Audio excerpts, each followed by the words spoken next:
my friend's friend comment on that thing that was about that band that we both heard of. That was a great comment, Jaden. Like that. Comment?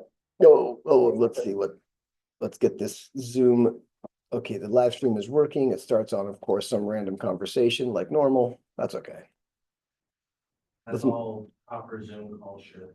Yeah, exactly. As any live streamed event should start, it should just start weirdly and randomly, unless it's a professional streamer who's got class and professionalism. But we can share a screen. People are showing up in the room. Welcome, Senna. Welcome, Maria Lisa. Welcome, Quincy. Welcome, welcome, welcome. You all came in after our first chat arrived, which said from your classmate, morning, and morning to you. And is it Lauren O? Yeah. Bang. It helps that you went right to the same exact seat. That always helps me, my brain. But I know Lauren R from a different quarter, so Oh, I get a bonus. Like since you have the same name as someone's name that I learned before, yeah. it's like a bonus. And like Jaden, you sit behind Jacob last week, so your names sound alike. That helped me work a little harder. Put on the sorting stress that helps my brain learn if you give me a little challenge, a little puzzle. Good old, just old brain. Welcome, Lauren R. Welcome, welcome. Folks are arriving. Let's give it a couple more minutes for folks to arrive through the cold fog of Sylvania campus if they're coming to our direction to the room here on campus, or a couple minutes for folks to log in through their various notifications on their devices if they're coming via Zoom. As you're settling in, everyone, of course, just open up our D2L page, open up your recent work, and ask yourself, do I have any questions about anything I worked on over the weekend? Or anything at all to do with the class, since we're still settling into a new course for most of us. So if there's any organizational questions or questions about topics we discussed for the whole course last week, like syllabus day, or anything you're thinking about, confidence intervals and maybe a homework question if they're popping up, they're great. Let me know. And then we'll have stuff to talk about other than our plans.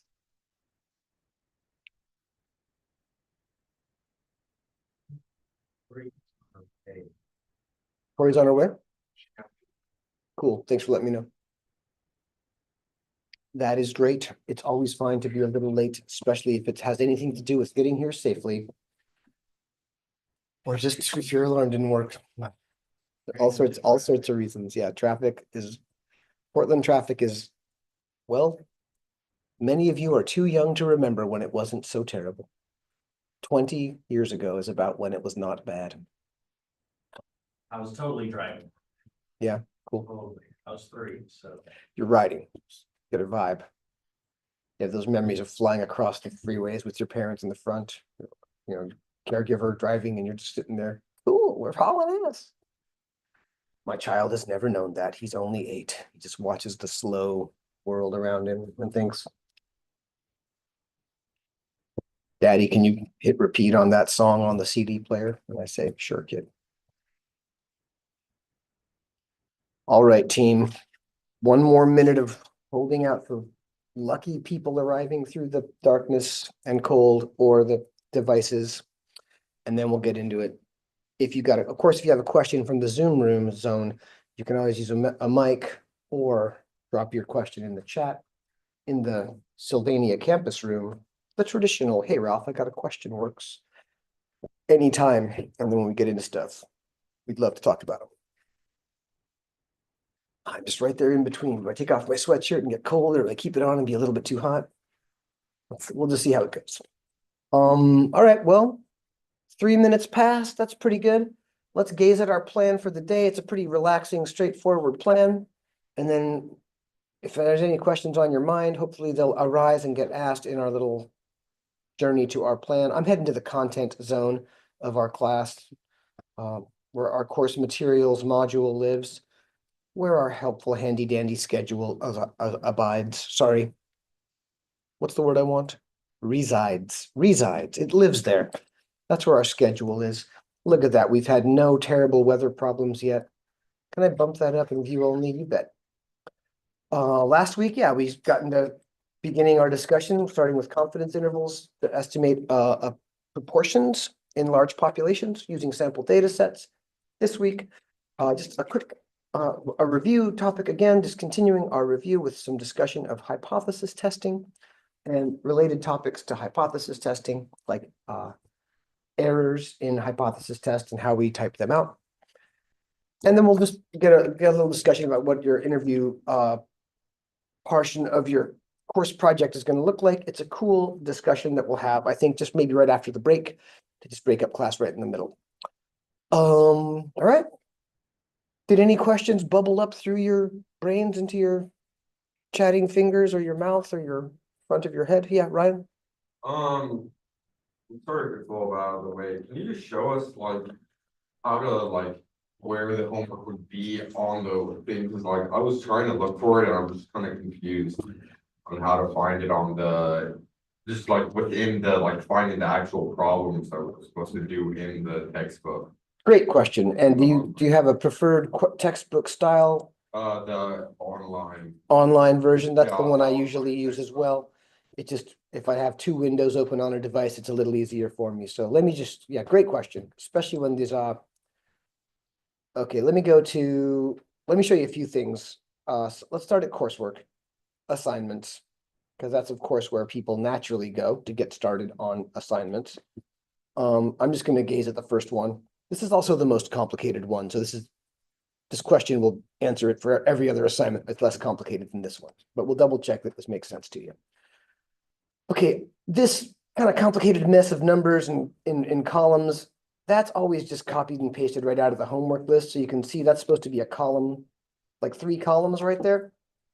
So if you're heading to the online book, the way you want to focus your eyes, let me just make sure, like on the doc from which I copied and pasted this, it had, where's my drawing tool? There it is. These lovely objects here, it's really like 3 columns in a table. So it's like, that's the reading, right? So those are the sections we're talking about in the textbook. And then if you're in the online ebook world, as Ryan's describing and curious about, you'll be in that second column, right? Okay, and then here, yeah, it's a little complicated because notice that complications are obvious to anybody with eyeballs. This numbering system here is not the same as that one. And let me just show you how they're different. So starting in the online ebook, 5.1, that's the section. And then 1.3.5, those are the exercises. So in this case, that'll take us to, let me go into our links to get the textbook, fresh tab. There's our textbook online, simple link under our links right there at the top of our D2L page. Always can pop this version open on any device to read it nicely. Chapter 5's got, oh, let me clean up the mess there. Sorry about the mess. Chapter 5's got these first 2 sections, 5.1 and 5.2. There's section 5.1. Every time you're in any section of the textbook, you just read, learn. If the textbook online is new to you, remember the red stuff like examples and checkpoints. They even have a name called nulls that I learned from one of the software designers. They just are hidden away to save time on loading up the pages. So examples, you can always pop them open to read. Think about how they might work out. Then the solution, you just tap it and it pops open to read. So just bonus reminder if someone's reading through and hadn't noticed, those are useful. Checkpoints work the same as examples. They're just a little bit of a different style. You pop them open for a read, and then you tap the footnote number to get a sense of what the authors think about the solution. Sorry for the aside. Back to Ryan's good question. Exercises just live all the way down at the bottom of the page. There's always going to be 2 final sections, a section summary, and then the final section at the bottom of the page is the exercises. So this number 1 right here, that number 1, identify the parameter part 1. That's this number 1. Okay. Exercise 1 in section 5.1. All right. And only a couple of our assignments all quarter have things assigned from multiple sections. So here, yeah, this exercise 1 is just the first exercise on the list in 5.2. And then there's a bonus question here that confuses more than one person per quarter. The chapter exercises, if the book's like new to you or that you haven't been reading like every single page of the book, like most people don't, you might not even notice that over here on the table of contents, every chapter, like chapter 5, has its own list of chapter exercises. Last section of the chapter, it's always just a list of exercises starting with number 1. So that chapter exercises number 1, that's it right there. Does that clear all that up? Oh, yeah. Awesome, great question. And things are similar for this assignment in the PDF, except you just have to get to the exercises zone, the PDF chapter sections, and get into that last section of the PDF to find exercise 525. And if, see how the numbering is different, like these 3, 5-1, 5-3, and 5-5, those are the first, third, and fifth problems in chapter 5 in the PDF or the printed text. 5-7 and 5-9 are the 7th and 9th problems in the whole chapter. So like they're just in each section, they just keep the numbering running, like for all the exercises. So by the time you get to the first exercise in the chapter exercises, it's the 25th one in the entire chapter. It's just thanks to computers that they're different. Computer's good for some things, but once you teach a computer to make a website, or you teach a computer to make a PDF, like in the process of making choices, if the numbering systems end up different, well, you get annoying differences like this. But at least they're both free resources, so it just costs us a little confusion to have something free and nice. Right, great question. Any other, always questions about navigating stuff are always good. It doesn't matter if they're arriving in week 2 or week 10. So just always ask questions when something's confusing that I'm sharing with you or trying to share. Good one. All right. Ready to do a little hypothesis testing talking or a little hypothesis testing partying, or do you have any questions? No homework questions yet? I guess our first assignment's not officially due until Wednesday, so if you haven't gotten started, I hope you're getting started because we always get a fresh assignment each class meeting. Welcome. Corey.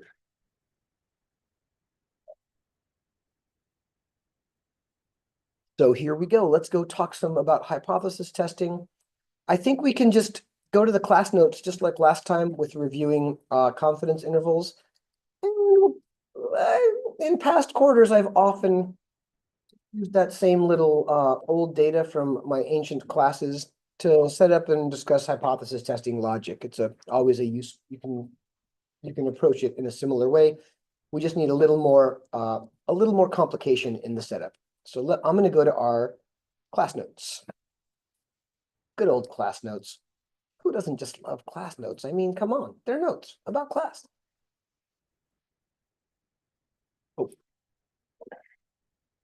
Oh, and every time I open this, well, first I've got to double check that I can actually edit it. That's Ralph Yutz not at work there, the side of my head. Let me go fix that. Sorry. Gotta reload my log into my PCC account. Continue. It's me. No thanks. There I am. See, that's me and Rojo, the late great therapy llama who died, but who gave out so many great carrot kisses before he passed away, after a life of sharing care for the community. And thanks, Associated Students of Portland Community College, for bringing him to visit a few times. Those were some fun field trips where the whole stats class would walk over to hug the llama. Optionally, no one had to hug the llama. Oh, okay. Let's get this thing open properly with me and Rojo. There we go. Okay. The nice thing is when we come back to our class notes, we can always refresh our little links at the top and get, as you can see, there's links there. So if you come back to these notes, anything I've discussed in class or homework questions that I discuss outside of class with people individually, they'll just end up here. And I always just sort things out into the date and basic topics. So, I'm not a book writer, so they're not the best little short things, but they should give you some ideas of what topics are in here and a quick search. Hey, I want to see a confidence interval example for a proportion. Cool little zippy right down there in this document as it grows. All right, so let's get today started. It's Tuesday, January 14th. I'll settle in on a style for the dates at some point. And let's talk about hypothesis. testing for a proportion. Yep.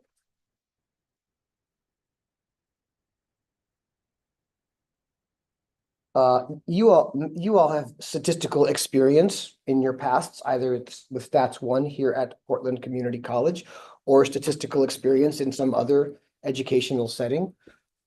What's hypothesis testing? Point. No wrong answers, just what does that phrase mean to you as a human being based on what you've learned about it or not learned about it or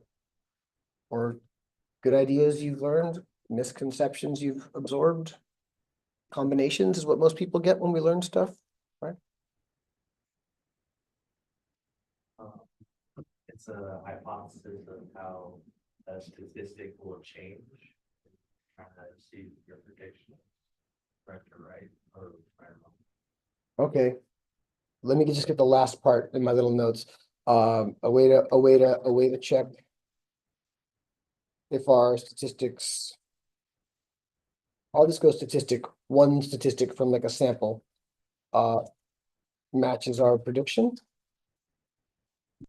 Or sorry, supports our prediction. Right or wrong, being support or not, you know?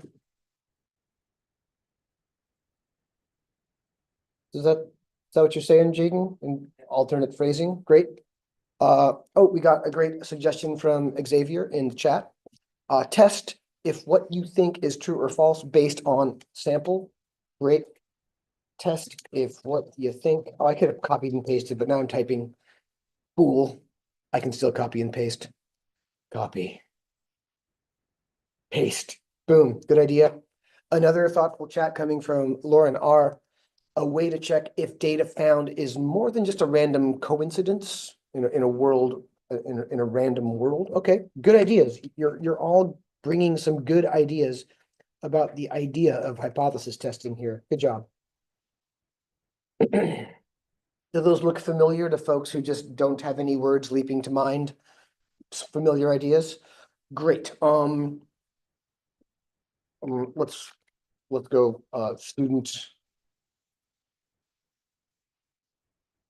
students good get my notes good. Students good ideas / memories, right?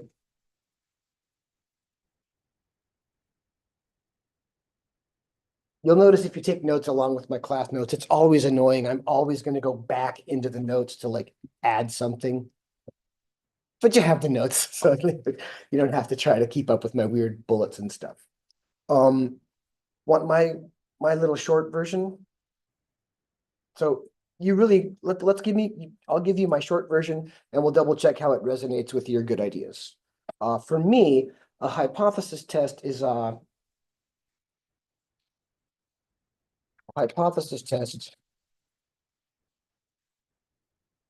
shows how likely sample data looks in light of an assumption about the population.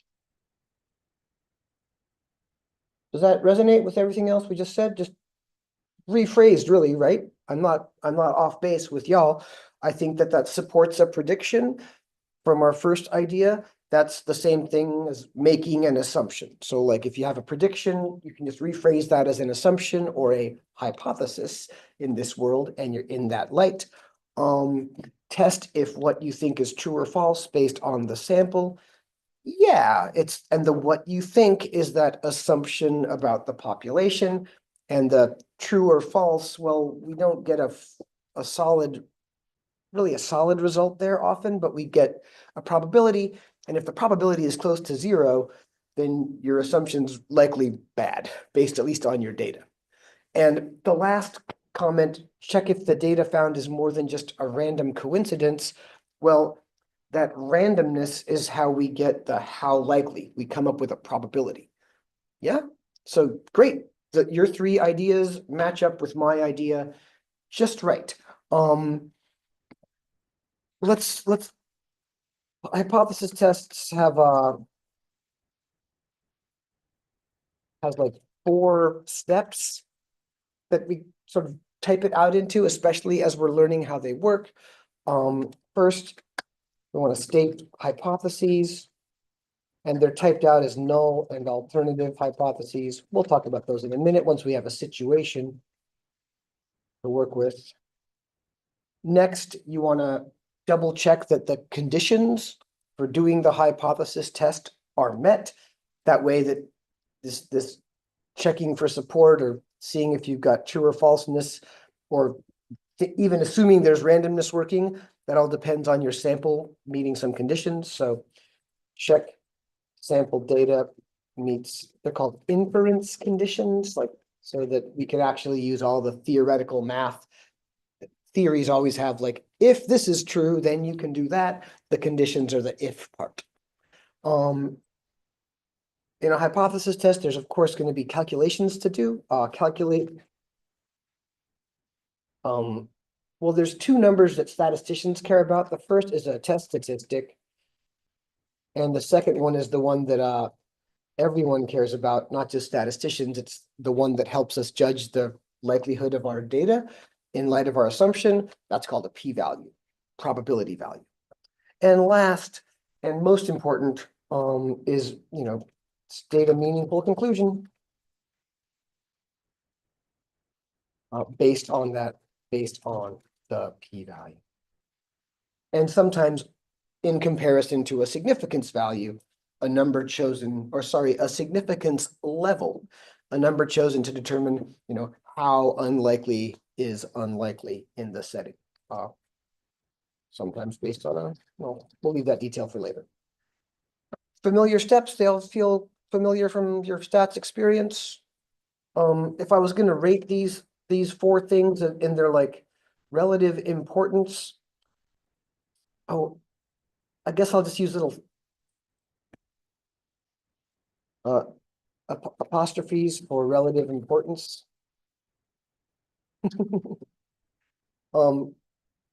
Getting the hypotheses straight, let's give it, well, there's two hypotheses, so let's give it 2 stars. And it's impossible to do the calculations without thoughtfully stating your hypotheses. And it's also impossible to make a conclusion without them. Let's give them a 4-star rating.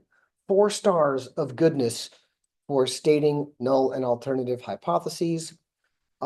Checking sample data meets inference conditions. We're going to meet lots of different hypothesis testing methods this quarter. They'll have different conditions to be met. There'll always be a list of maybe between 2 and like 4 things to consider. Just things to think about for a minute. But they're always written down. You can always go look them up and just quickly think about them. It's not too complicated and too much of a brain drain. Let's give that 1 star, just because it's or maybe 2, because it's like a little complicated to think through things, but everything's written down somewhere and you can compare your data to these conditions. We'll practice with an example today, and with every example we do all the way through the quarter. Calculating the test statistic and p-value in olden times before computers, this would have maybe been a 3-star, because there's a bunch of formulas and values you got to be careful with, and you have to use, like, in olden times, you'd have to have a book of statistical tables values for like the normal distribution and the student distribution and the other blah, blah, blah, really complicated. Nowadays, we just turn on a computer and say, hey, computer, give me the numbers, and they pop right out in like half a second. So that's like a 1-star in importance, because it's the least challenging part of the process is doing calculations. And then we'll state a meaningful conclusion. That's the part that the reason you're doing the research in the first place. So let's give that one, well, we needed the hypotheses to get to the conclusion, so it's got to have at least 4 stars, but it's actually what researchers care about. So let's give the conclusion 5 stars. I did the stars today because I wanted them to stay in the notes, but I got to be honest, normally I preferred using hearts and stars. So think of the hypotheses as like multi-hearts, sample checking, just checking, that's just a heart, a couple hearts here, but lots of hearts down here too. Make sense? Hearts and stars, like it's the important stuff is understanding the logic, which is the hypotheses, and making sure the meaningful conclusion makes sense to you as a researcher or learner. And the stuff in the middle, the technical things are, Well, it depends on how deep you get into the world of statistics, how much you care about the conditions in particular, and understanding exactly the meaning of a test statistic or p-value. The test statistic is kind of technical, but the p-value, you want to have a real sense of its meaning. That even the meaningful conclusion helps you with that. All right. Well, I hope those are familiar ideas.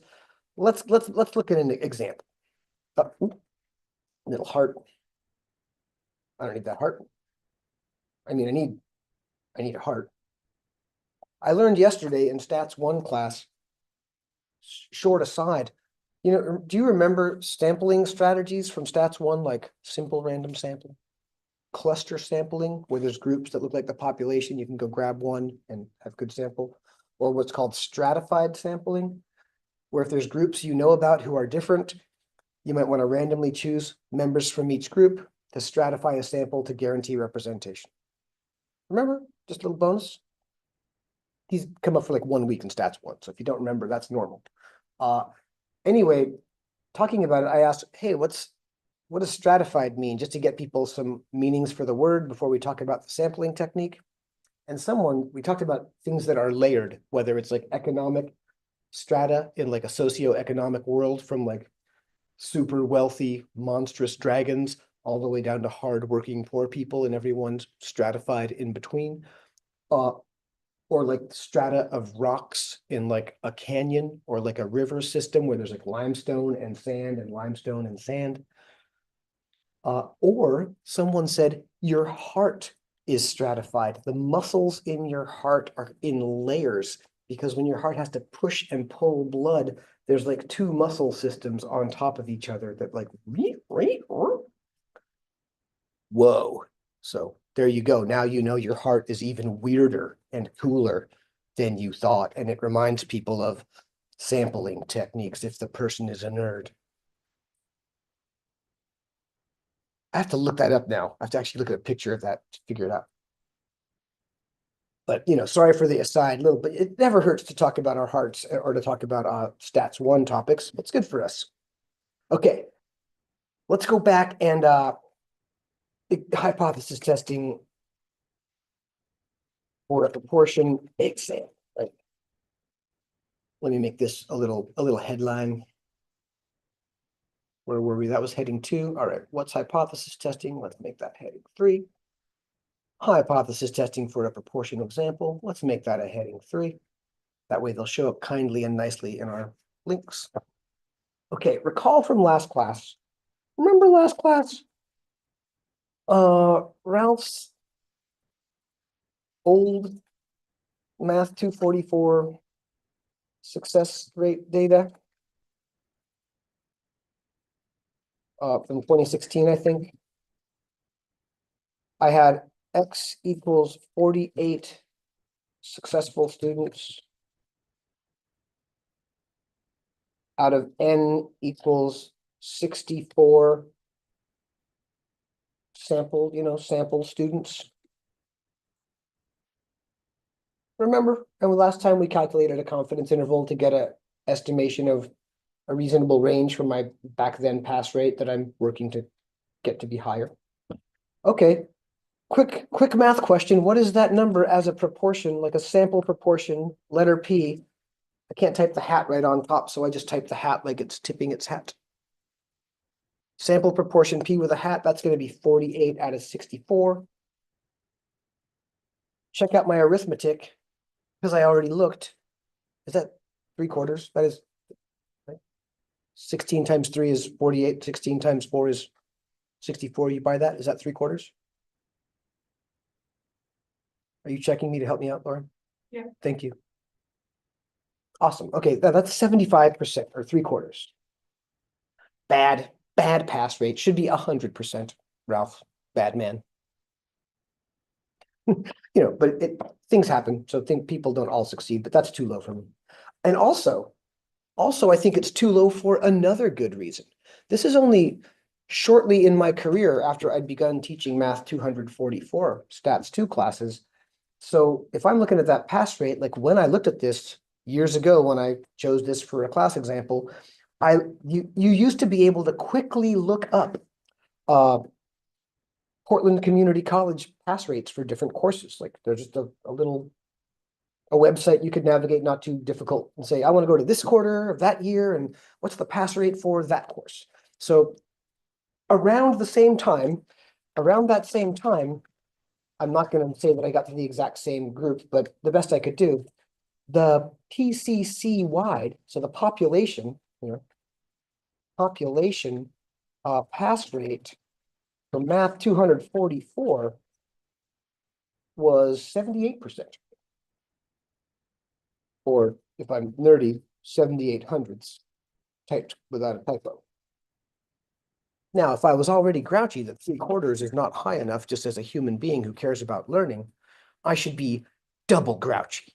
Now look there, my pass rate, it's at least, well, it's 3% lower than the general pass rate, which is also, and if you're just looking at it as a student, what?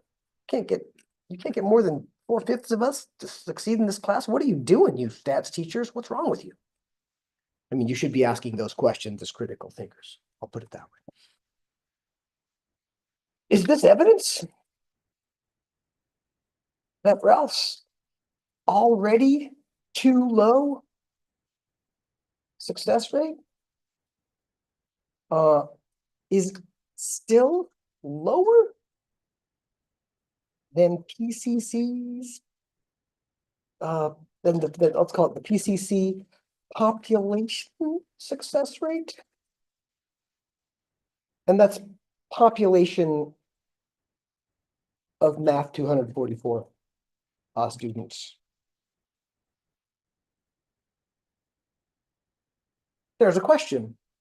See the question? I'm asking if I have evidence that in my sample, my data set, do I have evidence that it's different than you might expect here in the population, that it's lower? See that? See the question? It kind of reflects back to our hypothesis testing world. Whenever you have like a baseline measurement or a historical expectation, and you're looking at your sample thinking, how likely is this to turn up in that world? You're in the world of hypothesis assumptions and hypothesis testing. Okay? So when you see questions like this, is this evidence that Ralph's already too low success rate is lower than that other one?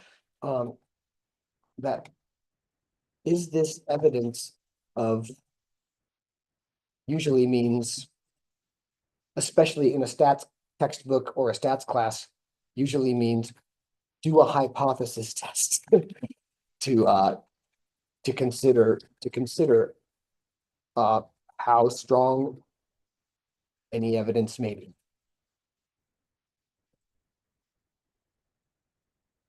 Yeah, buy it. But intuitively, is my pass rate, would you say, significantly lower than the PCC one?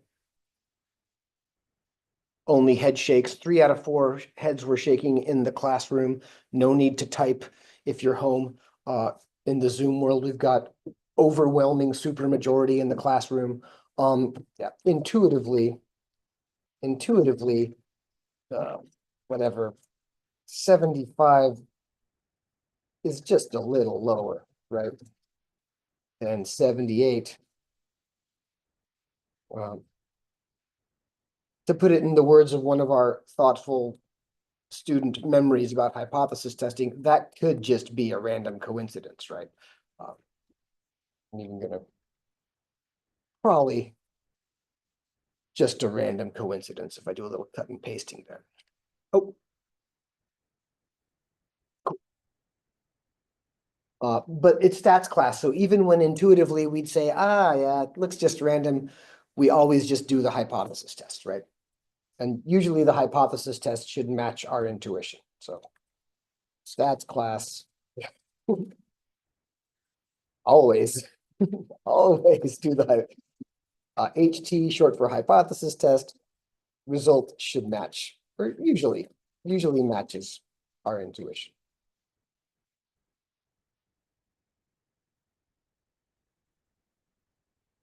Let's go.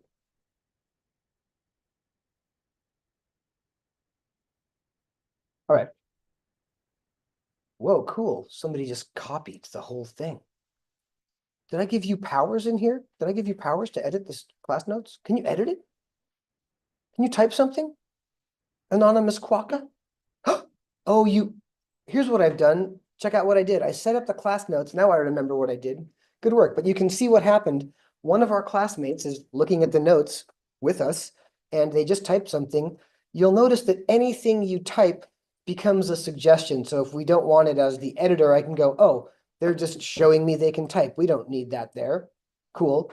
But the cool thing, the best thing you can do as an editor here is, what if later today you're looking back at these notes as you're working on your homework and you're like, wait, what is it? What do they mean right here? What you would want to do rather than like, you could type like a little sentence that says, what did you mean here? But even better, you could make a little comment. So you can always go to the little comment thing and you could say, what do you mean? What do you mean match? You know, if you had a question that was thoughtful. And the cool thing is, the very next time we look at this document as a class, we'll see the questions floating there for us to discuss. And I get an email that says someone made a comment on the doc, so I get your question just the next time I'm looking at my whatever internet in my office. So it's a bonus way to ask questions, and you can type things like our anonymous Quokka did, or you can, I'd recommend just if there's something confusing or odd here, just highlight and go to add a comment, and you've got a quick way to throw a question into this discussion. Heck, you can do that live during class if you want to type something rather than raise a hand from the Zoom world, or heck, even from in the classroom. And I never did it this way before with the comments, so let's just see if it's cool and useful. If no one ever comments, well, didn't work. But if someone does one, it'll be cool. Yeah. Trying to learn how to use the old technology as I get older, you know, stay hip and up to date with Google Docs.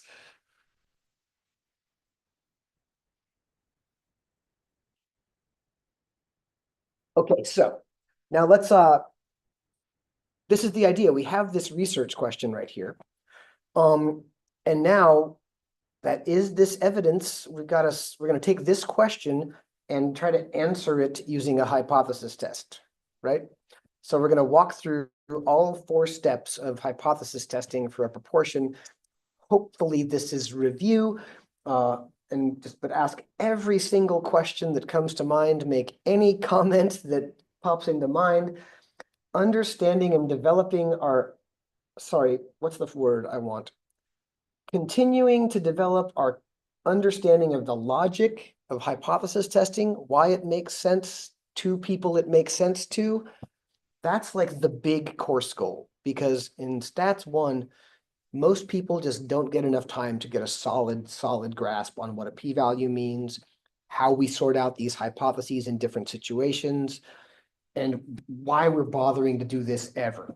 So every idea you have about it is good. And the cool thing is, unlike in Stats 1, where we studied this for maybe a week or 2, depending on your teacher, in Stats 2, it's the whole quarter. So you can just keep making observations and asking questions, and you have 10 weeks to understand this complicated logic rather than just a couple. Yay, Stats 2. So let's go check this one out. All right. So let's do this hypothesis test. Oh, I see what's happening. Oh, my little. That's cool. Now you, there we go. Let's do this hypothesis test step by step. I'll just give them little zones, state hypotheses. Okay, there's always going to be a null hypothesis. Shorthand is H with a 0. In textbooks, they'll do a subscript, but I just type H0 or H null hypothesis. And there'll be an alternative hypothesis. Textbooks will put H subscript A. I just type HA. Doesn't matter if it's a capital A or a lowercase a. And yes, some people just get in the habit of calling the alternative hypothesis ha. That's what it spells. But I'll just try to say their names. Okay. Want just Ralph's little hypothesis writing tip, an example first, or do you want to take a shot at it? What do you like, taking a shot or Ralph's little example?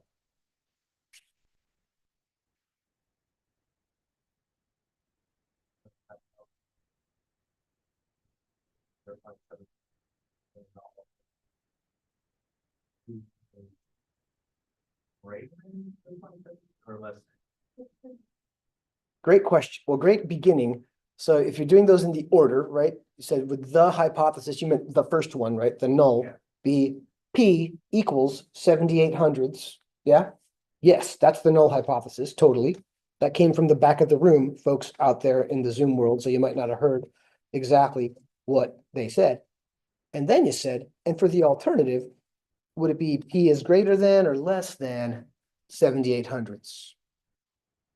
And throw that out to everybody, the Zoom, the classroom. Gaze back, my tip is look back at the question, look back at this question. If that's our question, which symbol would go into the alternative hypothesis? Also, you know, my value, my stats value from my classes was lower, less. So which one should we go with? Less than? Yeah, less than's the one that makes sense here. It's the question, is my pass rate lower than or less than the general one? So that the alternative usually looks like the question. Is the pass rate in my classes P less than the pass rate out there at PCC? 78%. Oh, hey, and that was, when you state the hypotheses, let me add a little rejoinder. Symbolically, which is what we just did. Symbolically for calculations. And you want to also write out at least one of them as a complete sentence so that when you are thinking through your conclusion later, you've really already got like the context and the meaning of what we're talking about somewhere down. And just it helps your teacher know that you really understand what we're doing when you share your thoughts with me and I can see you're writing it out. So, written out as sentences in context. Yeah, it's great to be in the solid habit of getting those P proportion we're curious about.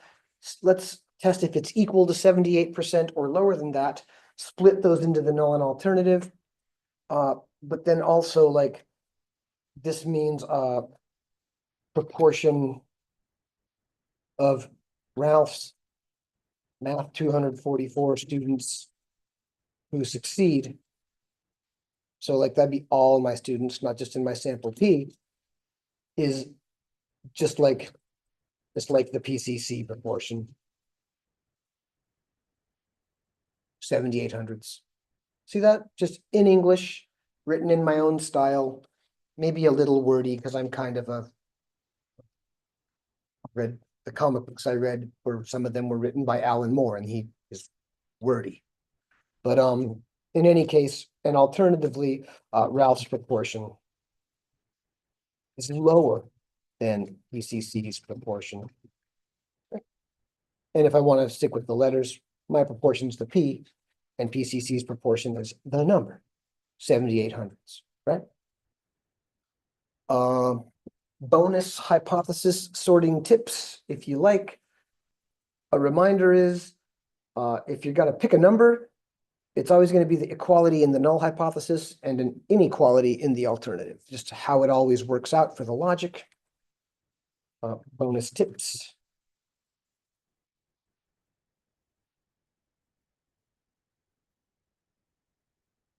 Equality in some form, alternative always has inequality.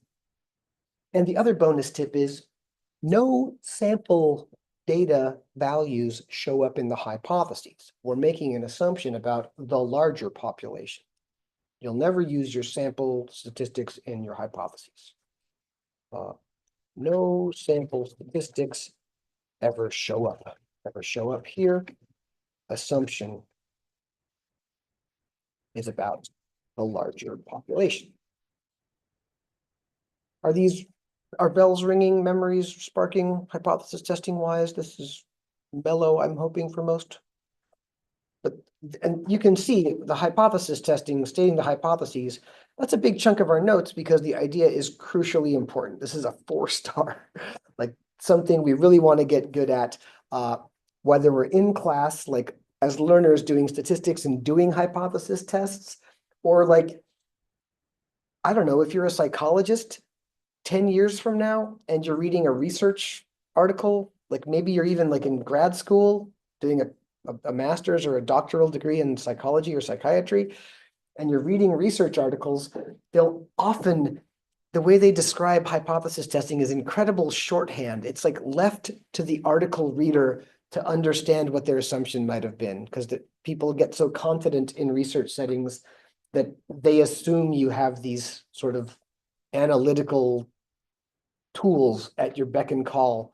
So that's one of the reasons you're in the course here, right? You're on these paths toward research work, or at least you're going to do work that's depending on research, whether or not you're a researcher yourself. Okay, but there we go. We got our hypotheses. They're looking great.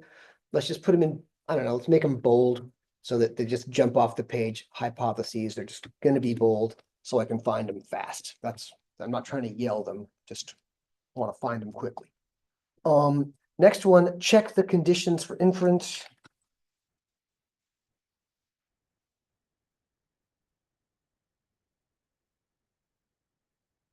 I'll just bold that one word. Every single hypothesis test and heck, every confidence interval we do all quarter for estimation, we always need to check one condition is met, same one for everyone. Anybody remember the conditions for these things from last quarter? One of them is wildly important all the time. The other one depends on the math we're going to do. Right? I remember, isn't sample size, if the sample size is like a normal, it's like technically normal, because if it can be regular, then the like data will like kind of be, I guess. Yes, the short answer to your question is yes. One of the conditions does relate to sample size because it's the second one I described. The sample size being large enough guarantees that the math we're using works properly. So that's great. That's one of them. I always list it second though, because that's the specific one for this kind of test. The one that we always have to ask is in the chat. Do we have independent data? So that means that none of my students in my sample's success should have had a direct impact on anyone else's, right? Random sampling guarantees that, or at least makes it a safe assumption. And if you didn't do random sampling, you just want to consider if the assumption of independence is reasonable. And that's going to be for every single thing we do all quarter. So I always list that one first. Independent data, question mark. I'll put random sampling guarantees this.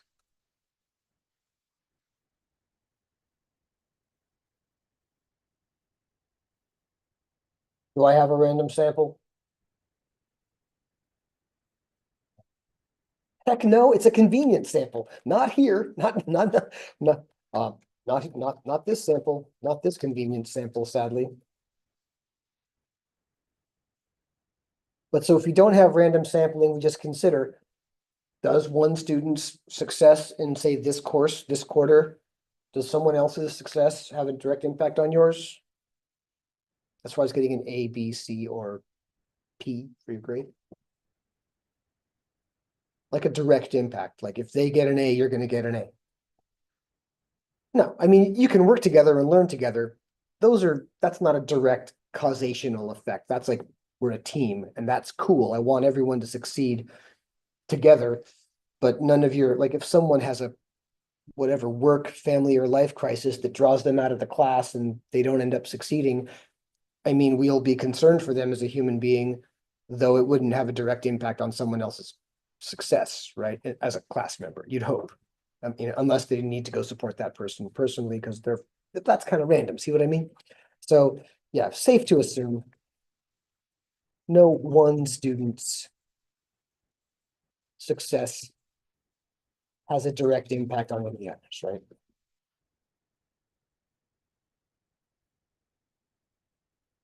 So yes, So if that's the important thing, getting to yes for the question, independent data, fold. And the other question we're going to ask, as Ryan described it earlier, I'll get it all the way down to the shortest phrase, sample size big enough? Or just, how about good? Because we'll meet other hypothesis test settings where we'll have different sample size criteria. So good is like the general version. But here, working with a proportion,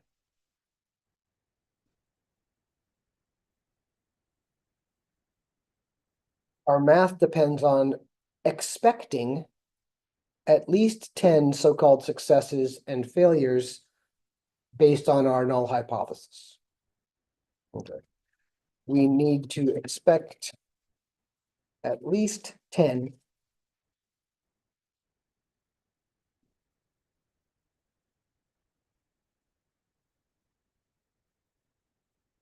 null hypothesis. So see what that means? Our sample size is 64 people. If 78% of 64 people succeed, will I have more than 10 successes? Let's just use arithmetic here because it's the fastest check when it's early in the morning. So 78, that's our expected proportion. Times 64. Well, that's more than 48, right? Because 48 was my number. Is that about 49? Now my math abilities are done. Two-digit numbers multiplied together. It's impossible. I can never do it without a calculator. So 78 times 64. Search engines are, oops, I didn't have my search engine going. 78 times 64. Search engines have calculators installed. That's 49 and 92 hundredths, or about 50, right? And then success is expected under null hypothesis. Probably would have been wiser to check the smaller proportion, the remainder, because that's the smaller number. But that's just the remainder. That leaves 14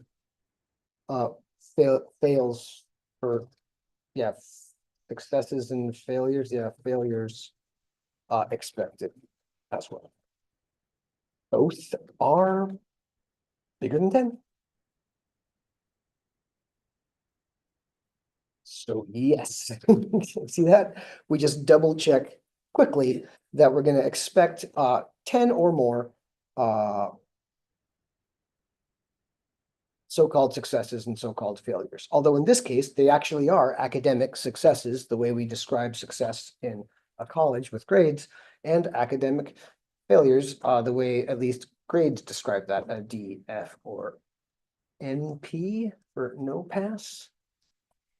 But let's focus on the successes because they're the good ones. All right, team. Feeling good? That's like 2 steps down. Just relaxed, chilling, doing some math, arithmetic away, feeling good. Yeah. All right, cool. Well, it's about halfway through class. Want to take a little break, then we'll come back here and get the calculating and the meaning taken care of.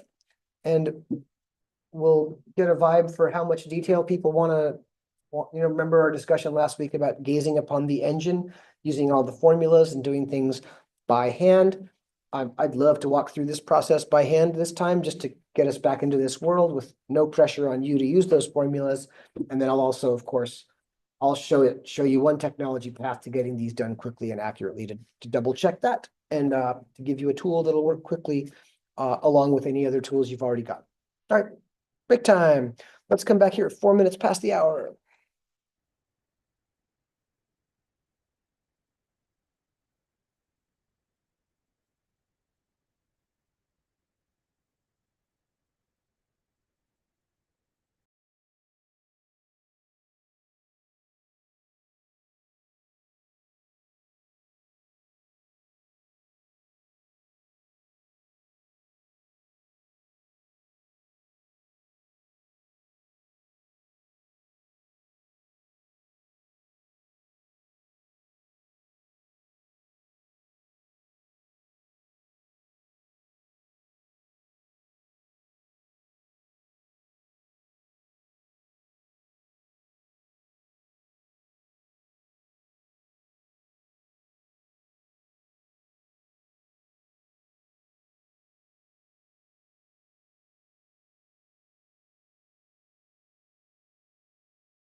We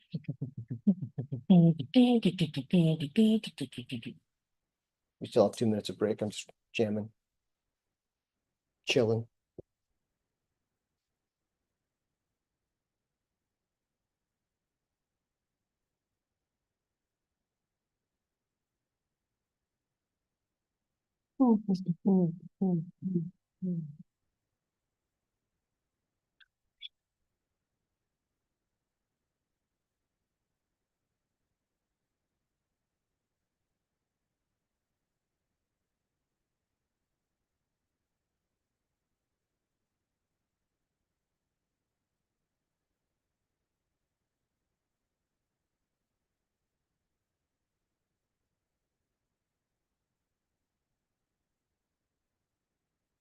Spending 2 minutes trying to think, how much detail do you care about with formulas and stuff?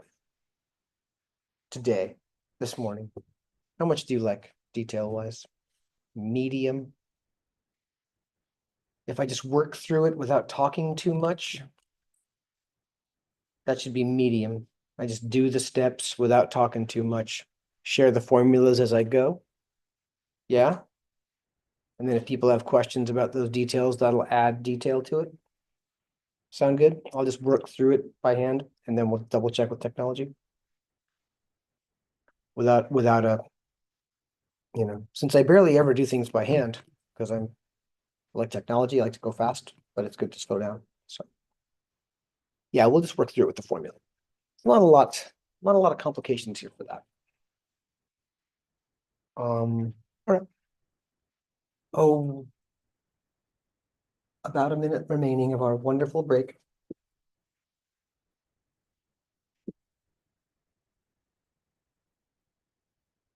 I like formulas too.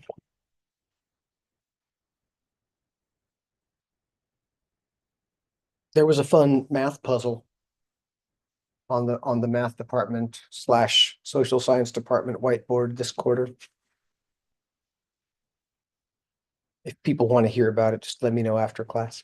It has nothing to do with statistics. All right, we are back. It's 4 minutes past the hour. Let me make sure my tea doesn't turn bitter from leaving the tea bag in it. And let's get back into our work. Okay, calculations, I mentioned earlier, we can always complete them quickly and accurately using technology, every time. Though, of course, since this is stats class, we want to get a sense of how they work and why they work out that way. So let me do the calculation steps both ways. I'll work through it. There's 2 ways to go, using formulas, and there's also using technology. So we'll start with the formulas path. I'll just do that at my pace, kind of talking to myself as I go to wander through how it works. Let's see what I come up with. I didn't plan this in great detail. I'm just showing you how one particular person would go. Okay, by hand, our goal is to calculate a p-value. Now, I can even draw a little picture of how it's going to look. Let me draw a picture of my goal here to guide my work. And this is not as a teacher, I'm actually this is how I'm remembering how to do it. Our assumption about the population in our null hypothesis, and I'm going to use red for this in my notes because it's my style. We're assuming that 78%, that's supposed to be a period because I'm mouse writing here. We're assuming that 7/800ths in our null hypothesis of my stats students should be passing the course, like 78% of PCC students are passing the course. Now, I've drawn this in the context of a bell curve because according to statistical theory, from sample to sample, if you take different groups of 64 students, of my students, so over different courses in different years, if nothing changed in my teaching practice, things have changed, it should be higher now pass rate wise if I checked again. But if nothing changed and there's a large population to draw from, sometimes among 64 folks, you'd see more people passing if it's just random, and sometimes you'd see fewer people passing if it's just random. So this proportion, this 78% would vary in a random way. This normal distribution describes that randomness, right?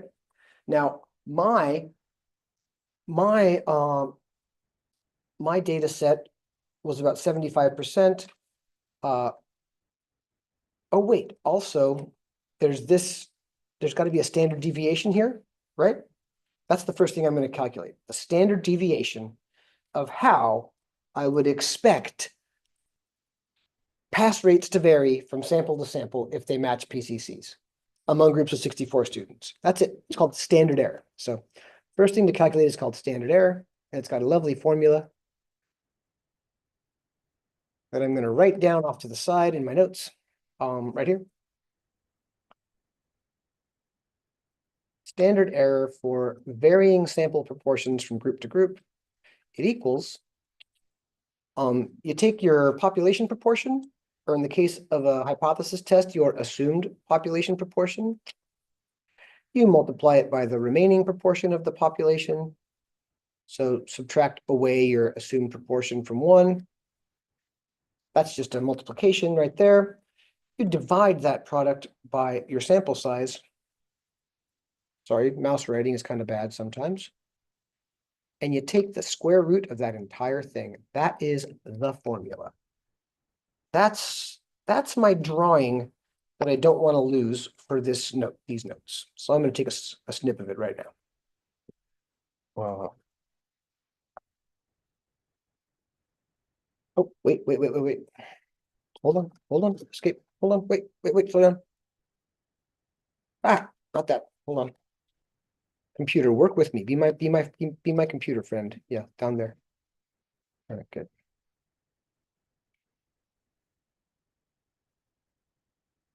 Oh no, wait. I have more to draw. Hold on. I'm just gonna take some notes up here. Standard error. Okay, if I type this up here, standard error for this proportion, I'm not gonna write the subscript just from my notes, is gonna be, if I write that in typing ease, square root, SQRT is computer ease for take a square root. Parentheses will give me the bar across the top for take the square root of all this stuff. I want the assumed proportion P0 times the remaining proportion 1 minus P0 divided by the sample size. That's just a number. I'm just going to calculate it right here. 78% was my assumed value. Multiply that by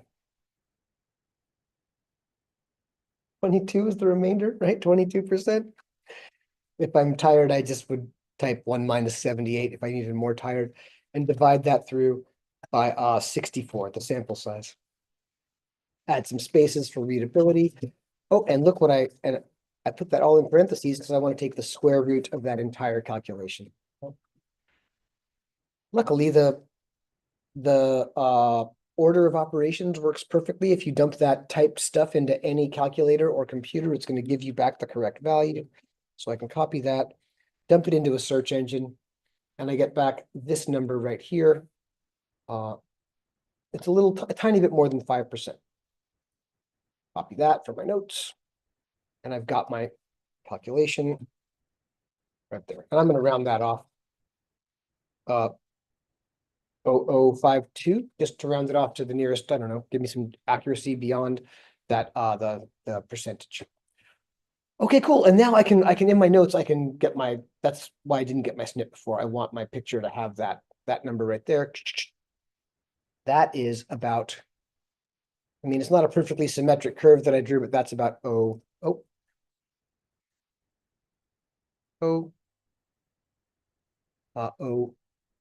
my goodness, I should just be typing. This is such bad mouse writing, but it's not the worst.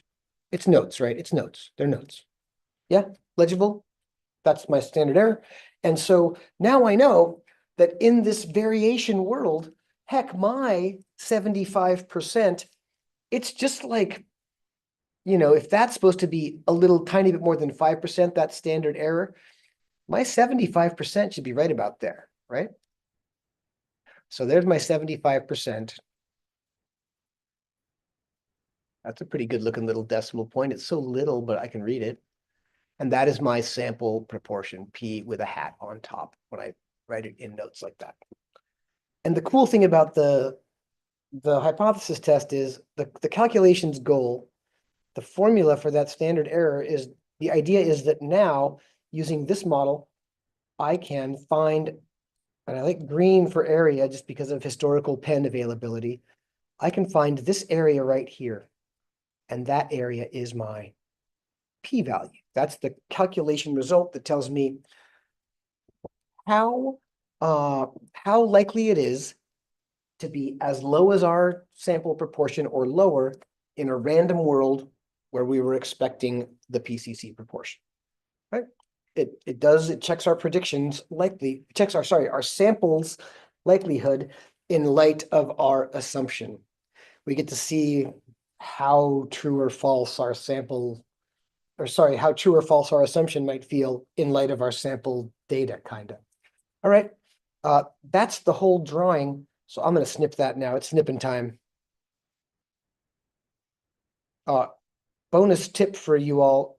If you really want to understand and get a feel for these, the meaning of a p-value, for me personally, it's when I could draw this drawing in all these situations and understand what I'm coloring in and why. That's when I went, oh, this actually makes sense to me, why I'm using this formula, why I'm doing this. I'm starting to get it.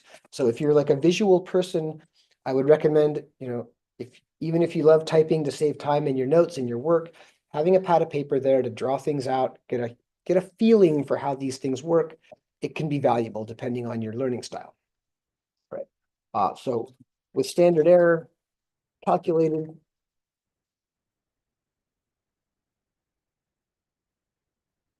our goal, our p-value is the green area. There's the green area for my notes. Clean that up. Stylish. Lovely. And hey, finding areas under normal curves, that was a skill we learned about in statistics in our experience. I'm going to use GeoGebra for that. I'll use GeoGebra or any other technology, stats technology. Quickly finds that p-value. Let me go walk through that. So if you're new to GeoGebra as a resource, slow me down or ask me to just double things for any process you want to see more than once, or just more slowly. I'm going to go to, hey, role model. Remember, if you want to use GeoGebra, the good version for our class, cruise to our course under the links, right there at the top of our page, links. Last one, GeoGebra Classic takes you to the page where you get the most statistically nice version of GeoGebra. There's different versions online, but this is the one. When you land here, you can see in my drawing, in my notes, there's a normal curve and there's the probability calculator. So, and that link is of course going to go in the chat for folks in Zoom who want to mess with it today. It's right there. And it'll also go in, my notes. Bam, right there. So just being an online note taker role model, right? When you have a link that you're using in your work, throw it in your notes if you're typing your notes, and you won't have to find it again in your browser history. Yay. You probably already knew that because you've grown up in the internet age. I'm learning these things as I go because I'm 50 plus years old. Yeah. But this is relaxing. Now we've got this picture right here, this little guy. The mean is 78 hundredths. So in my probability calculator, I'm in a normal probability world. I go down there to the mean, mu. That's my 78 hundredths right there. Cool. The standard deviation, that's the symbol is sigma, that Greek letter, the other one. So I don't want it to be 1. I want it to be like in my notes, which was badly typed. I didn't put an equal symbol. It was 0.52 after a decimal, so slightly more than 5%. type that in there. Now the curve is centered at 7,800s. You can see the 7,500s is right there. Kind of looks like my drawing. If my drawing was had less personality, but was more accurate, right? And then down here, if you have messed with GeoGebra before, these tools are familiar, but it's the options for which kind of probability you're going to calculate. You can go to the left if you're looking for a less than situation like us. You can go for an interval if you want to go between two values and find an area like that picture. You can go out into the tails. This is useful for some hypothesis tests where you might have not equal to for the alternative hypothesis. You go for two tails, and then you can also go to the right, and that'll get you the area above a value we've chosen, right? So see, the option for us is going to be off to the left, like in my drawing. And well, that's 7,500ths, that's our sample proportion. That's where that goes calculation-wise. Down here is the comparison to X. The X values are just the scale that we're seeing horizontally there. And now look at that. The lovely GeoGebra calculation has a drawing more accurate than mine that looks just like my drawing. Less personality, obviously, not as artistic, I would say, but more technologically good. That's not a contest. They're just both good. And but down below, a super accurate to 4 decimal places, that would be 2820. If you wanted more accuracy, it's a 4 decimal accurate probability down there. That's great. So that's my notes for like my calculations. By hand, I've still got to use technology for this area. In olden times, it was books, and in modern times, it's calculators or computers for this part of the process. Our formula was to get that 052, that standard error, was the part that came from our formula. Let me just get a snip of this so I have it for my notes. Heck, I'll even grab the address, geogebra.org/classic #probability. Enough of the drawing to get a sense of how that curve looks. Maybe go out to 1 this direction, sure. Just dump that. Hey, that's my old notes that I was reading before class, so I'd remember the example. Bye. We've already gone far beyond.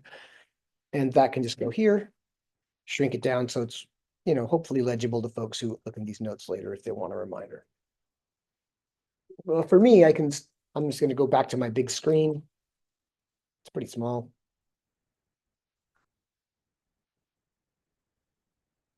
That's not good notes. I can't read it. That's pretty good, medium good notes. I can see my p-value is what's that? 282. Let me double check with my bigger picture. Yeah, 282 after a decimal, or 28 2/10%.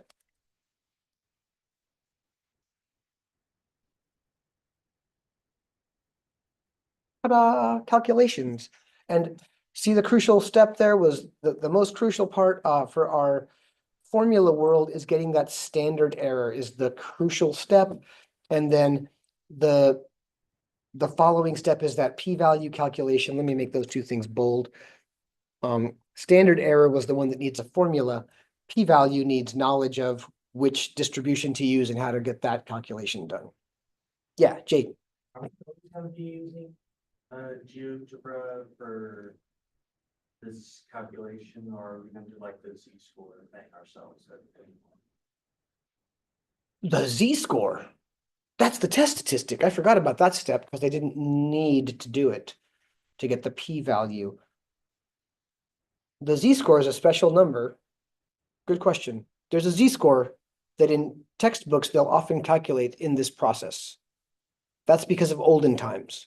So in olden days, when you wanted to find an area like this under a normal curve, in a textbook with values, or sorry, a book of statistical tables, that would be the old-fashioned calculator you'd use because you just didn't have a computer or calculator in the 60s or 70s, or heck, anytime before the 80s. They weren't really available to non-wealthy businesses and governments.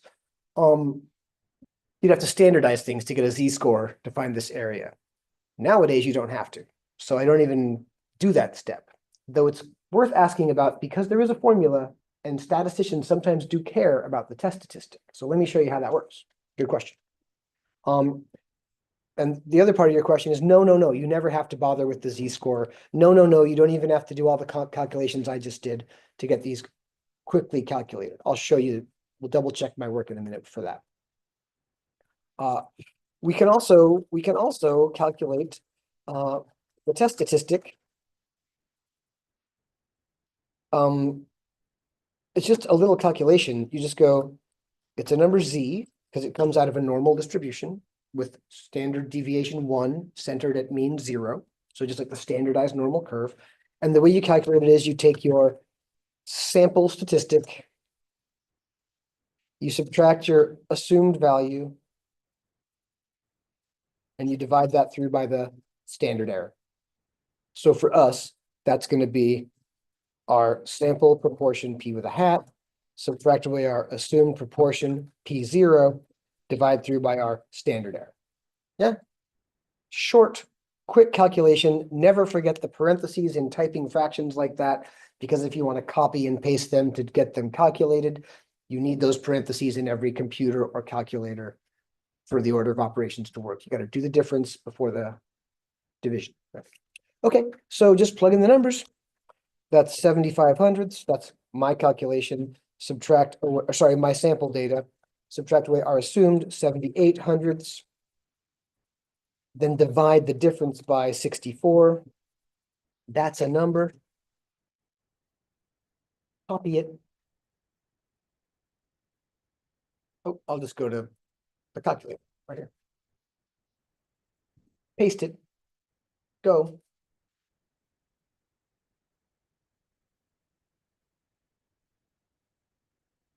See what I did wrong? See what I did wrong? I was working and talking. Let's look back and see what I did wrong. What's wrong? Here's the formula. Look at my work. What's totally wrong? Which number is not the right one? Yeah, I used my sample size instead of standard error. I got a ridiculously tiny number. Luckily, I know enough about this to recognize that number is super wrong. Well, it's because I was talking and typing. It's 052 is the standard error self, not 64. That's your sample size self. But see, when you're in the world of formulas, whether you know them and have used them before, like me, or whether you're navigating them with a textbook or other learning materials like y'all, be careful and go slowly enough not to make mistakes. That's part of that driving analogy in math and statistics. You might not have to know things, but you got to be careful enough to not make avoidable errors using tools. That's good. -5769. I'm just going to grab out to a place where I don't have to round up. I'm not keeping 4 decimals for any other reason other than I don't feel like rounding the number when I paste it right here. Or about, let's call it, I don't know, -6/10 if I round that off to the nearest tenth. That test statistic tells us our sample data came in 6/10 of a standard error below our assumption. Really, that means our sample statistic is within a standard deviation of what we'd expect if our assumption's true. It's not rare. So if thinking of things in terms of standard deviations feels good to you in your statistical toolkit, the test statistic talks like that. It's in the language of standard deviations, which is nice. That means Ralph's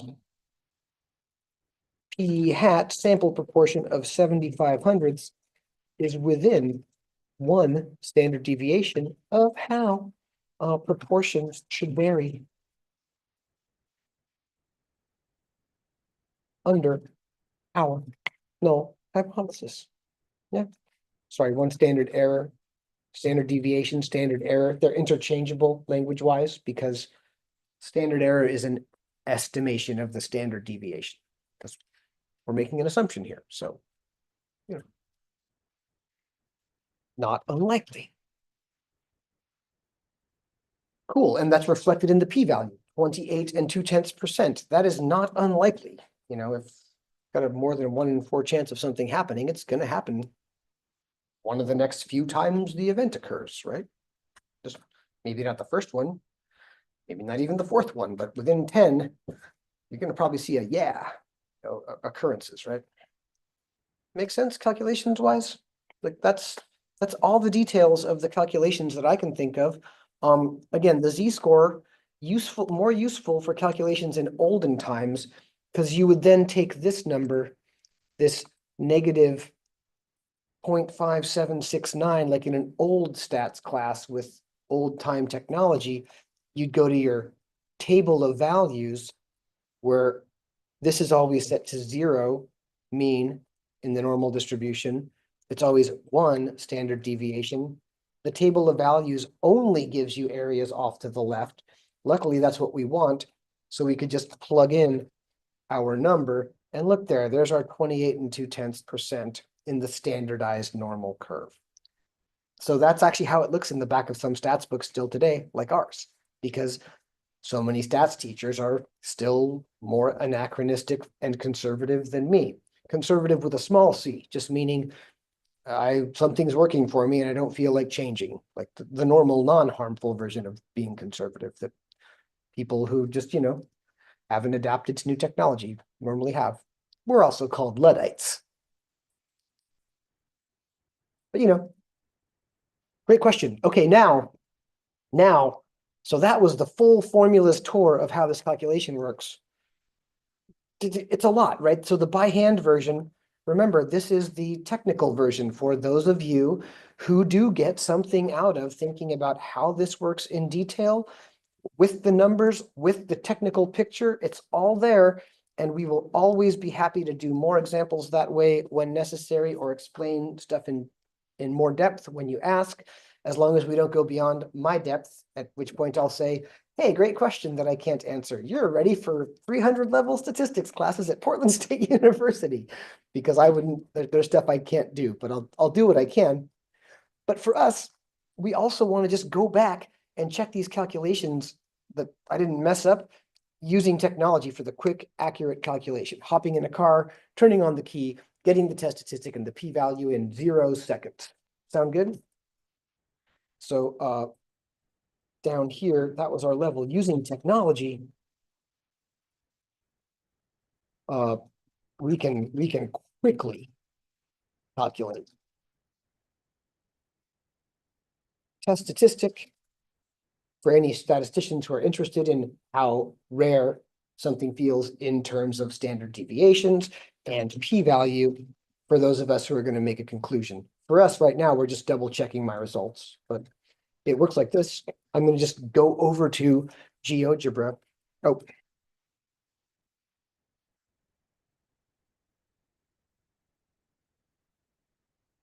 Again. And back there, like last class when we went for a confidence interval calculation. So for those of you for which GeoGebra is a new tool, the first friendly part of GeoGebra you're going to discover is this probability calculator. That's where almost every technique we're going to use this quarter lives, unless we have a raw data set, then we'll use the spreadsheet.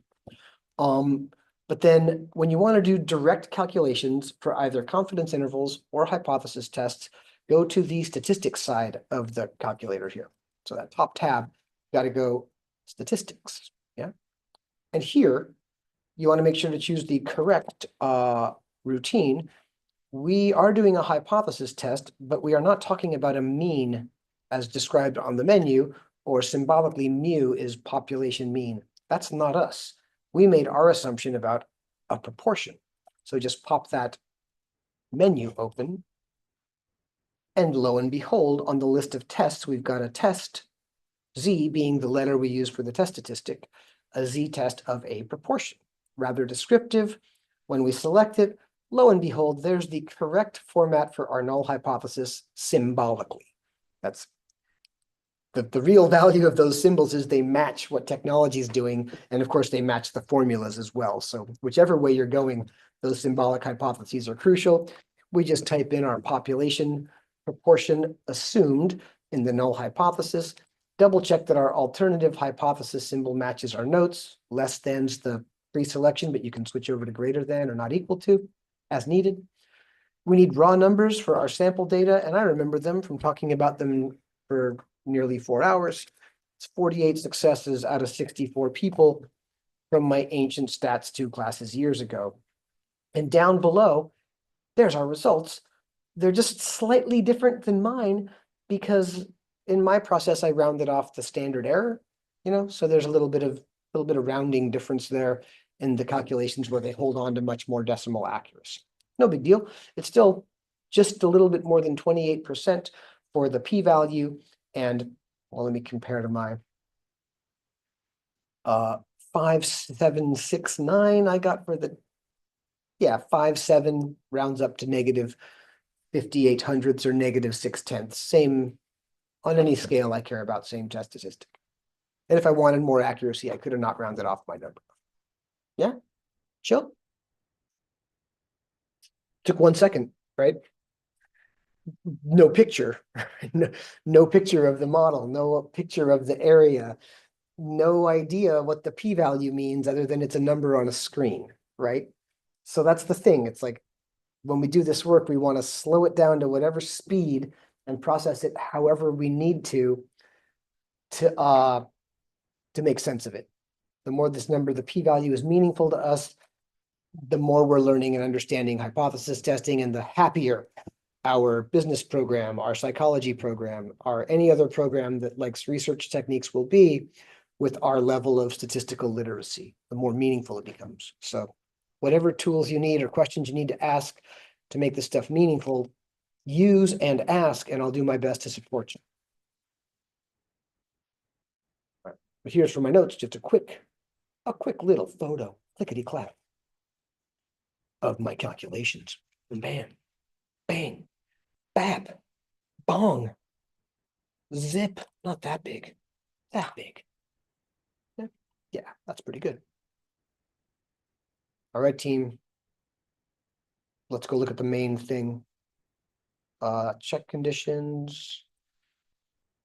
Did all these calculations, right? Oh, wait, calculations should have been at that level, as they were. Oops. Wait, let me shift all that back a level of just nerdy note taker. I want my notes to make sense to me. Yeah.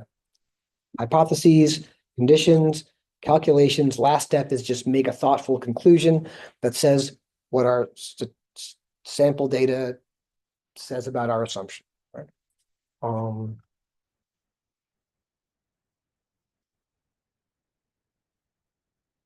Hey, friend, give me another bullet. Please pass the bullets. That didn't sound as good as I wanted it to. Please pass the bullets sounds kind of rude. In a world of where bullets are harmful things that hurt people, right? Okay. Meaningful conclusion.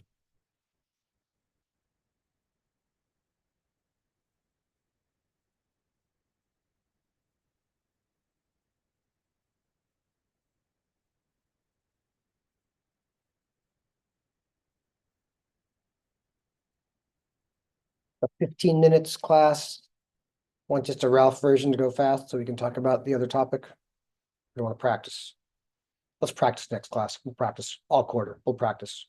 Most of the time when we're not crunched for time, when we get to conclusions, I'll say, everybody, relax. Use whatever device you like, your notebook or your device you're typing on, your notes or your brain, to get down your version of the conclusion, to just, because I don't want to just be writing it down or typing it or saying it or sharing it on a slide without you taking time to think it through. That's bad teaching. Doesn't give you an opportunity to make sense of it yourself. So allow me to do some bad teaching now, and just the reminder is use the p-value to consider how likely sample data looks under the null hypothesis. Remember, the sample data is from real life. The null hypothesis is an assumption about the population. So if the real life data set looks unlikely under the assumption, that makes the assumption look good or bad.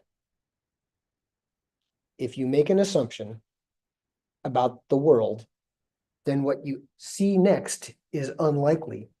Is your assumption good or bad? Generally. Simple example. What if I assumed it was not raining right now? Then I looked out the window and it was obviously raining. It would now be there would be a 0% chance of it obviously raining. There's a 0% chance it would be raining if my assumption that it's not raining is true, right? Bad assumption. It's raining. Yeah, the lower the likelihood goes, this p-value, the less likely reality looks under our assumption, and the stronger our evidence becomes against the null hypothesis. That's the complicated logic. So the lower the p-value goes, the stronger the sample data against the null hypothesis.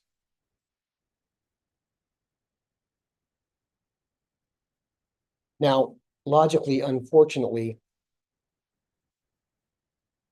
the higher it gets, no big deal. You don't really have evidence for the null or against it.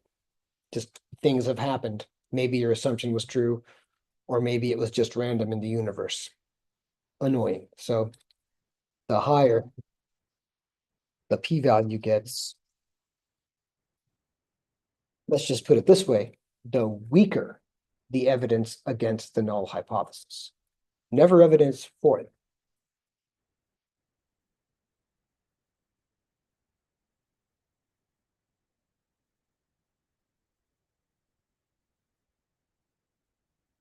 Not stuck. It's just the way that Stuckily never any evidence for. Yes, Tori, I see your hand. So like in the weather forecast, you know how they're like, there's like a 52% chance of rain. Does that mean that that's the value? Like, would that be- They're doing a really, meteorologists are doing a totally different thing than a hypothesis test. Because now that's one of the cool, modern meteorology's changed a ton since data collection has become really good, right? There's like modern weather records of like barometric pressure, precipitation, and temperature taken at weather stations all over planet Earth for like the last few decades. The way meteorology works is they say, what are the weather conditions right now? Okay, computer, when they've looked like this right now in the past, this time of year, what happened next? And it just gazes back in time and says, well, 52% of the time it looked like this, it rained. That's it. They just like look back at what's happened before and base their projection on what's going to happen next.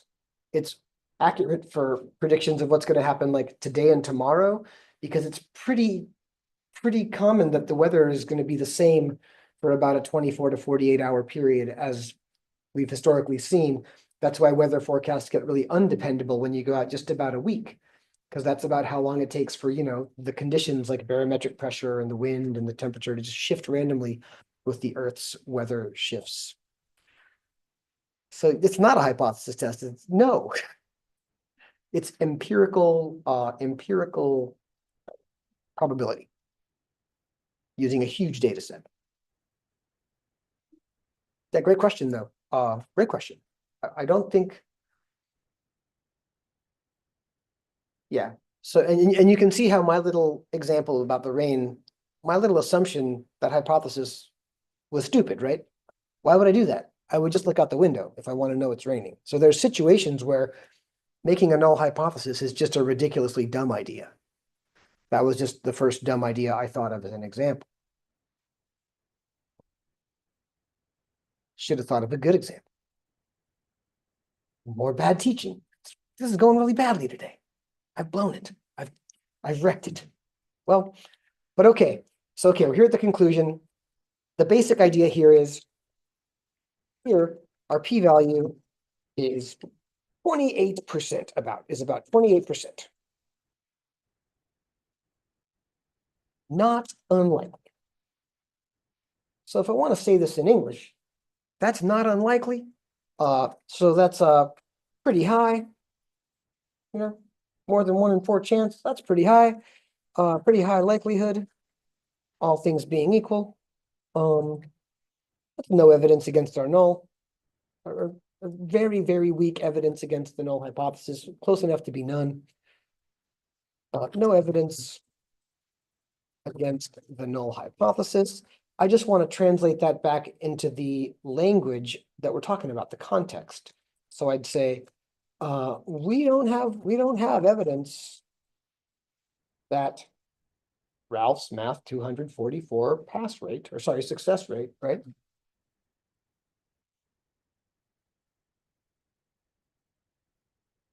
Is any lower than the PCC math 244 success rate. And if I want to make it look technical, like I'm writing a journal article or something, I would just, in parentheses where I say we don't have evidence, I just write P equals 28 to make it clear that the p-value is dang high. If I was using what's called a significance level in the research setting to compare my value to, it might, or using significance level. Remember that idea? If you're not sure how unlikely should be, a research community will pick a number. The most common one was 5%. Came up when we were talking about confidence levels last time. Its symbol is Greek letter alpha, so I just typed that. Then I would just write it like this. I just would make sure in my parentheses to say, hey, my p-value is bigger than that significance level of 5%. So that's, and then I could even throw in, we don't have significant evidence, you know? Or even if I want to make it a long one, statistically significant less evidence, because you pick a significance level, you're then in the world of statistical significance at that level. That's an idea we'll critique throughout the quarter, because it's kind of an arbitrary choice, even in research settings where a large group of people have settled on a number for decades. It still was an arbitrary choice a few decades ago by that one Nazi guy, Ronald Fisher, the horrific monster, bad guy, eugenicist, meanie, who sucked as a racist and sexist and classist. But he's a great statistician and wrote a bunch of stats books too. Fuck that guy. No, yeah, fuck that guy. Pardon the language. The guys who came up with a lot of these techniques were horrible monsters historically. They've been used for a lot of horrible things. We'll try to talk about those issues as we go as well, because I'm having read your values that you shared with me. None of you seem like horrible monsters, and I'm hoping you want to use research and data collection for good, to like do good research, to help the world, to help each other, to put people first. That can be done. It's just a little tricky because the techniques are kind of made to create the harmful and harming world we already live in. So we have to use them for good. It can be a little bit of a challenge, but you know, we'll work on that together. Still, Ronald Fisher, burn in hell.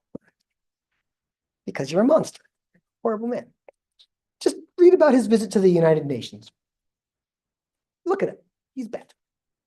Okay, oh, 5 minutes left. Just a little peek, I'm just gonna open up a slideshow for this little peek. Just put a little note here in the notes, little peek at errors slide. So if someone was looking at this class later in these notes and thinking, hey, what happened to that little talk about the errors at the end? It's on our class slides. So, but we did have a nice discussion here about hypothesis testing. So access that later as you need. Let me go peek in content. There's a lovely slide in these chapter 5, section 3 hypothesis testing slides. I'm going to go right to it. If you want to get another couple examples of these ideas, here's some slides that you can look at along with your textbook reading if you have questions about them.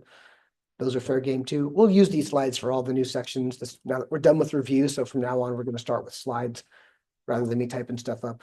Someday should make slides out of those notes we make by hand.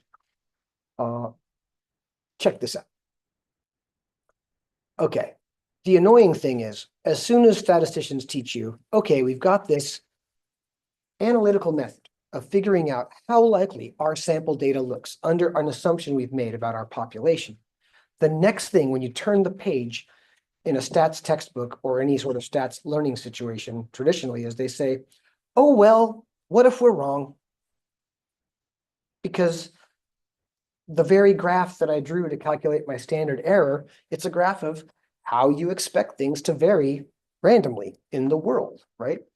And even if my assumption was good, things can still be varying, and I could get a bad sample set, unluckily, that would convince me that my assumption was bad. So, I could make a good assumption, but get data that shows that it's bad by bad luck.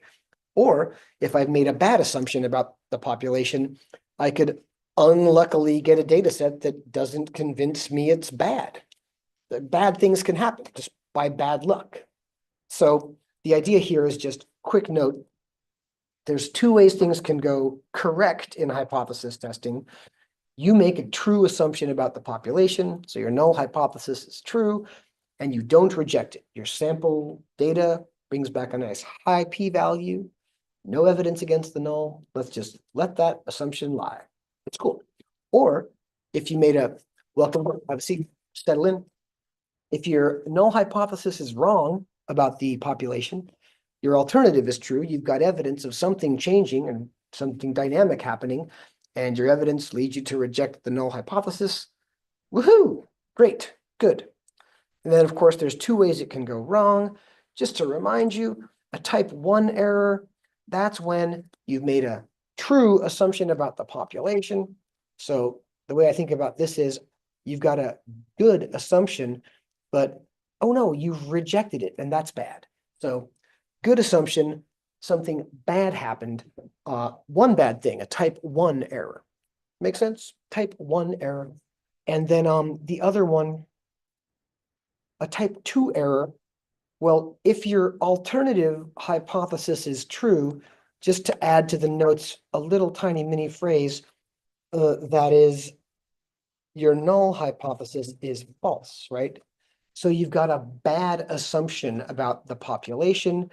Well, you've got a bad assumption, and then if you fail to reject, that's bad. Two things have gone wrong. See that? Type 2 error, bad assumption, not rejected. Two things are bad. Type 2 error. Get my little mnemonic memory aid there.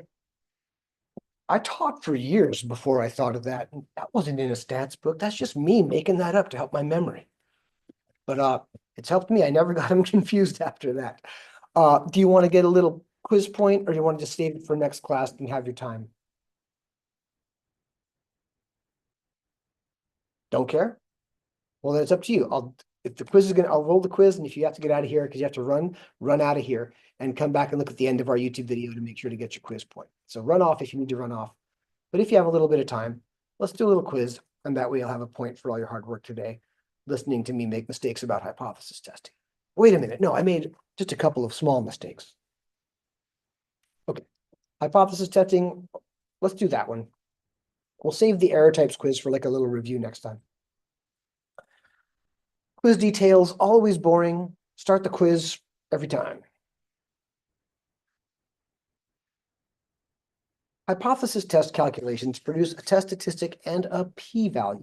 The p-value tells us the probability that A, the null hypothesis is true, B, the alternative hypothesis is true, C, we observe data at least as favorable to the alternative hypothesis as our current data set if the null hypothesis were true. Last option, we have not had a type 1 or type 2 error. And for your clue, it's definitely not the last one. That's just bad luck, or good luck. That'd be good luck. They had a good sample and a correct result. That's not a p-value statement. What do you think? Is it one of the simple ones, or is it the complicated one? Nodding, people are nodding. Yeah, it's the complicated one, the third option. And I'll just, so let me give you a nice yes, yes, yes for this one. Make sure to check that and get your point. With the reminder that the most common way that people's minds, as they're trying to understand and sort this out, simplify the situation, because a low p-value rejects the null. Sometimes people kind of forget all the complications about the alternative hypothesis and our data set and all that, and just start to think it's the likelihood the null is true. It's not, that's not what it is. It's much more complicated. Gaze back at the blue and red and green drawing. There's like three things going on there. We've got that, we've got a null hypothesis in the center of the data set. We've got a data set. You know, I used blue in mine. We've got observed data and how it would vary. And then our p-value is that probability. So there's like it's like a three-colored thing, right? There's three things happening. It's a probability that connects our sample data to our assumption about the population in a uniquely complicated way that we have all quarter to make sense of. Yeah? All right, well, let's go back out into the world, get as much work as you can done on whatever part of our work outside the class you're working on. Come back on Thursday with yourself, and if you have questions, those would be the best, because they will deepen our learning as a group. All right? Perfect, thank you, have a good one. Thank you. Have a good one yourself. Oh, we completely spaced talking about the project because I just forgot. So Lauren R., you didn't miss a thing. We'll talk about that next class, the start class. I'll switch it on the calendar. So it's the first thing on the list. Yeah. Feel free, like if anybody wants to just peek into what we were going to talk about to get a preview of that, you can just go in anytime and look at it under the, I'll just show you where it's at if someone's curious today. Sorry about that, team. You did good and I forgot something important. But you could just go down to project. And you could just look at interview guidelines, and you can just look at project one, interview subject. That was the stuff we were going to talk about in more detail and take questions about. If you read it between now and Thursday, you'll have a little step up in that conversation. Farewell. Great work today.